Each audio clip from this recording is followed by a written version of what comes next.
هذا الحجر يفيد القصابين واللي يحبون السكاكين ويستخدموها بالبيت، حجر راقي جدا وأنصح به بشدة. مرات أريد أحد هذه السكين على المستحد بس ما تنحد، ايش قد ما احدها على المستحد ما تنحد. ليش؟ لان هذه السكين ما بيها حد، لو بيها شويه حد كانت تنحد على المستحد، بس السكينه اللي ما بيها حد لازم تنحد على الحجر. الحجر هي الطريقه الاصل الستاندر لحد السكاكين. اليوم اشوفكم كيفيه الحد على هذا الحجر الخشن باسرع وقت. يجي ويا هذا الحجر ربل اسود تخليها جوا الحجر بحيث ما يتحرك. فهسه خلونا نبلش. طبعا للي يريد يحد السكاكين لازم تكون زاويه سكين ثابته. ايش ما تسوي، شلون تحد، تريد تسحب تودي عادي مو مشكله، بس الاهم زاويه السكين على على الحجر لازم تكون ثابته. حتى لو ما تعرف تثبته، عندنا هذه القطعه تقدر تخليها بظهر السكين وتثبته بعد، خلاص ما يحتاج خبرة مسبقة بحيث انت تجيب وتودي وتحد على الحجر.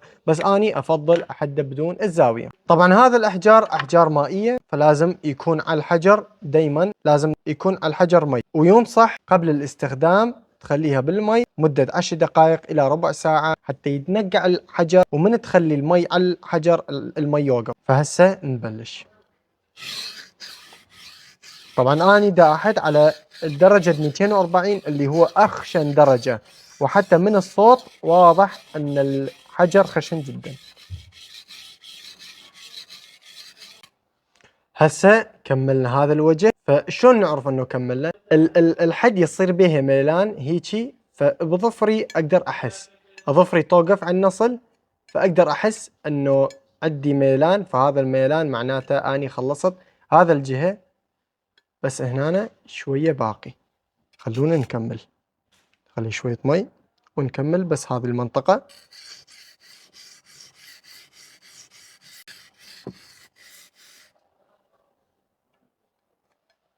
هسه نحس انه الاظفر توقف، فمعناته اني كملت هذا الوجه. هسه ابلش بالوجه الثاني، نخلي مي ونبلش بالوجه الثاني. طبعا هذه بس الدرجة الخشنة. وهسه كملنا هذا الوجه، فباقي بس نعدل على الدرجة الخشنة وراها ننتقل للتنعيم.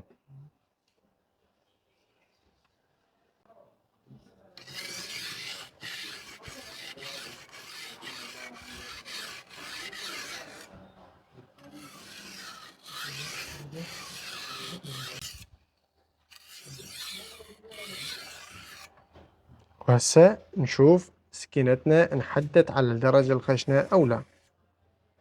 نجرب على الورقة. طبعا هذه الدرجة الخشنة، صار عندنا حد خشن جدا على درجة 240.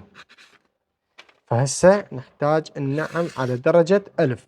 هذه كانت درجة 240 درجة خشنة جدا.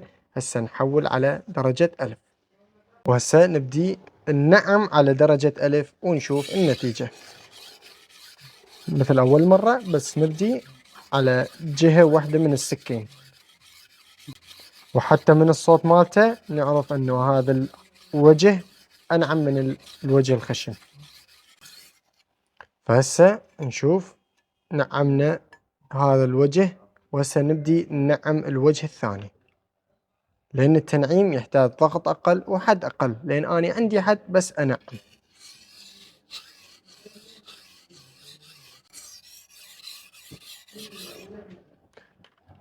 لازم كل ما أحد يكون على الحجر مي بحيث ما يكون الحجر يابس، لأن إذا يابس راح يخرب الحجر وما ينطينا أداء جيد.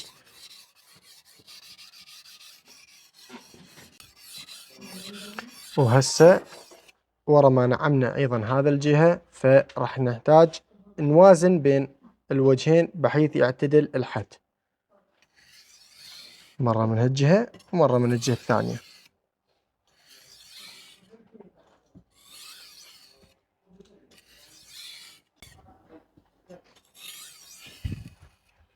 فهسه خلونا نشوف النتيجة بعد ما نعمته على درجة 1000. طبعا درجة 1000 أيضا مو ناعم بل درجة وسط، فما نقدر نقول أنه صار حد السكين ناعم، بل نقدر نقول أنه وخر الخشونة مالته.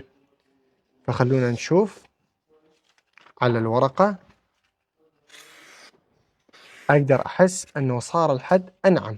لكن هذه النعومة أيضا مو نعومة زائدة، مو نعومة يعني ما أقدر أقول حد السكين ناعم. إذا أريد حد احترافي فلازم أنعم على درجة 3000، وإذا أريد حد جدا ناعم اللي هو حد يعني رهيب جدا لازم أحده على درجة 8000. فمن أحده على درجة 3000 و8000 يصير عندي نتيجة خرافية، وراها من يتنعم على الجلد يصير فد شي. أما بدون ما تستخدم درجة 3000 و8000 أيضا تقدر تنعم على الجلد، لكن ما ينطيك الأداء اللي ينطيك إياه بعد ما تحده على الحجر 8000. لكن أيضا خلونا نجرب النعم هنا. أنا بس السحب ما يصير تدفع، لين الدفع راح يشق الجلد. طبعا أي جلد تقدر تشتغل به وتقدر تحد، بس السر في المادة اللي تخليه على الجلد اللي هو كومباوند تنعيم خاص بالمعادن.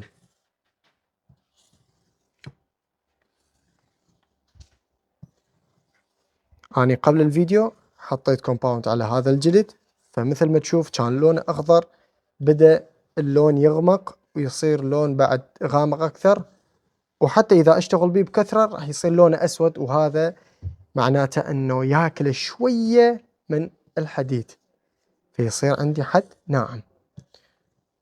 هسه خلونا نجرب. من سكين ما يقص الورق خلاص قدرنا نطلع لحد بالحجر الخشن، بالوجه الخشن، بعدين وخرنا الخشونة بالحجر الأبيض هنا، وهسه نعمناه على الجلد. وخلونا نشوف النتيجة.